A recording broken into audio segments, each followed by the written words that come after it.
Hi అండి, good morning. అందరు ఎలా ఉన్నారు? బాగున్నారా? మేము కూడా బాగున్నాం ఫ్రెండ్స్. ఆల్రెడీ రైస్ అయితే ఉడికిపోయింది.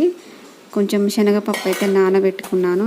ఎందుకంటే శనగపప్పుతోటి మసాలా కూర అయితే వండుతున్నాను. ఈ శనగపప్పు మసాలా కూర అయితే మా వాళ్ళకి నచ్చుతుంది బాగా, వాళ్ళు ఇష్టంగా తింటారు. ఇలా చేస్తే చపాతీలో అయినా తినవచ్చు, లేదంటే రైస్లోకి అయినా తినవచ్చు అన్నట్టుగా చేస్తున్నాను. చాలా బాగుంటుంది కదా, మరీ ఎక్కువ వేస్తే ఘాటుగా ఉంటుంది, అలానే టేస్ట్ కూడా కొంచెం వేరేలాగా ఉంటుంది. కాబట్టి నేనైతే కొంచెమే మసాలా దినుసులు యాడ్ చేశాను. కుక్కర్ పెట్టి నూనె, మసాలా దినుసులు, ఆనియన్స్, వెల్లుల్లిపాయ, పచ్చిమిర్చి, కరివేపాకు అన్నీ వేసి మంచిగా ఫ్రై అవనిస్తున్నాను. ఇప్పుడు ఈ మసాలా దినుసులు ఫ్లేవర్ అనేది మనకి ఆనియన్స్కి అన్నిటికి బట్టి మంచి వాసన వస్తుంది. ఈ కర్రీ అయితే మా ఇంట్లో వాళ్ళకి బాగా నచ్చుతుంది, ఎక్కువ చేస్తూ ఉంటాను అప్పుడప్పుడు.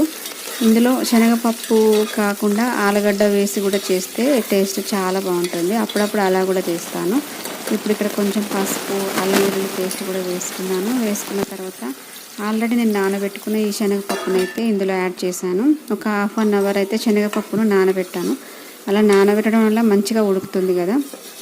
ఈ ఉడికిన శనగపప్పును అందులో యాడ్ చేసి కొంచెం ఉప్పు, కారము, అలాగే కొంచెం ధనియాల పొడి, కొంచెం జీలకర్ర మెంతుల పొడి వేసి వాటర్ కూడా కొంచెం పోసి ఎసరులాగా మనకి ఎంత అయితే ఎసరు కావాలో అంతే ఎసరు పోసి మొత్తం కలిపి కుక్కర్ మూత పెట్టి అయితే 4 విజిల్స్ వచ్చే వరకు ఉడికించుకుంటే చాలు. 4 విజిల్స్ వచ్చే వరకు మనకు ఆల్రెడీ పప్పు ఉడికి కూర మంచిగా రెడీ అవుతుంది. చాలా చాలా బాగుంటుంది. ఇక్కడ నేనైతే ధనియాల పొడి అన్నీ వేసి ఎసరు పోసి ఉప్పు కారం కూడా టేస్ట్ చూసి మూత అయితే పెట్టి ఉడికించుకుంటున్నాను. ఇక్కడ స్నాక్స్ కోసమే వాటర్ బాటిల్ నింపాను. అలాగే స్నాక్స్ పిల్లలకు పంపాలి కదా, నువ్వుల పట్టీలు తీసుకొచ్చిండు మా వారు. అలాగే కొంచెం కార ప్యాకెట్ కూడా తీసుకొచ్చిండు. అయితే ఏది పెడదామని అడుగుతున్నాను మా బాబుని. మా బాబు కూడా ఆల్రెడీ లేచి ఆడుకుంటుంటాడు కాసేపు. అయితే తన బొమ్మలు ఉంటాయి కదా, కారు, జేసీబీ ఇవన్నీ ఉన్నాయన్నమాట, వాటితోటి ఆడుకుంటూ ఉంటాడు. నేను లేచి ఒక 5 మినిట్స్ అవుతుందో లేదో తను లేస్తాడనమాట. వెంటనే నేను లేచి బ్రష్ చేసి ఫ్రెష్ అయిన తర్వాత వంట ప్రిపేర్ చేస్తాను కదా. నేను వంట చేసేటప్పటికల్లా మా బాబు అయితే లేచి వస్తాడు. అదే మా పాప అయితే లేవదన్నమాట, చాలా లేట్గా లేస్తుంది. తననైతే టైం అవుతుందని లేపాలి. అదే మా బాబునైతే నేను లేచి బ్రష్ చేసుకొని కొంచెం ఫ్రెష్ అయ్యి బియ్యం కడిగి వంట ప్రిపేర్ చేసే వరకే తను లేస్తాడనమాట. పాప కంటే ముందుగా లేస్తాడు. లేచి కాసేపు అయితే ఆడుకుంటాడనమాట తన బొమ్మలతోటి. కారు, ట్రాక్టర్, జేసీబీ ఇవన్నీ బొమ్మలు ఉన్నాయి.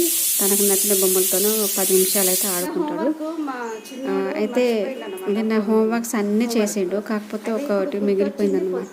తనకు సడన్గా గుర్తొచ్చి ఏడుస్తున్నాడు. ఎందుకు ఏడుస్తున్నావు అని అంటే, నేను క్రేయన్స్ వేయలేదు, బొమ్మలకి వేయలేదని ఏడుస్తున్నాడు. మరి నిన్నెందుకు వేయలేదని అడిగితే, మర్చిపోయిన మమ్మీ అని ఏడుస్తున్నాడు అనమాట. అయ్యో ఎందుకు ఏడుస్తున్నాను అని, టైం ఉందిలే అని వాళ్ళ డాడీ హెల్ప్ చేస్తున్నాడు తనకి.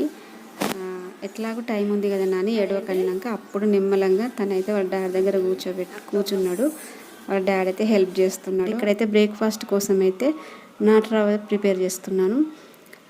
వంట అయిన తర్వాతనే బ్రేక్ఫాస్ట్ అయితే ప్రిపేర్ చేస్తాను. ముందే చేస్తే చల్లగా అవుతుంది, టేస్ట్ కూడా ఉండదు కదా.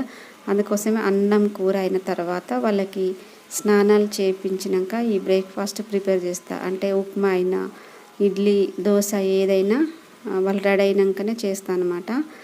అప్పుడు వేడివేడిగా టేస్టీగా తింటారు కదా, అందుకోసమే వాళ్ళకి స్నానాలు అయిపోయినాయి. అలాగే ఇక్కడ ఉప్మా కూడా నాటు రవ్వ చేశాను. నాటు రవ్వ అయితే ప్రిపేర్ చేశాను. శనగపప్పు కూర అయితే అయిపోయింది. ఇక్కడ పక్కన పెట్టాను అనమాట. శనగపప్పు కూర రెడీ అయింది. ఉప్మా నాటు రవ్వ అయితే చేస్తున్నాను. వాళ్ళకి స్నానాలు చేయించాను. అలాగే ఇక్కడ అన్నీ ప్రిపేర్ అయిపోయాయి. వాళ్ళకి తినిపించి స్కూల్కి అయితే పంపించానండి. ఓకే అండి, మళ్ళీ కలుద్దాం. బాయ్.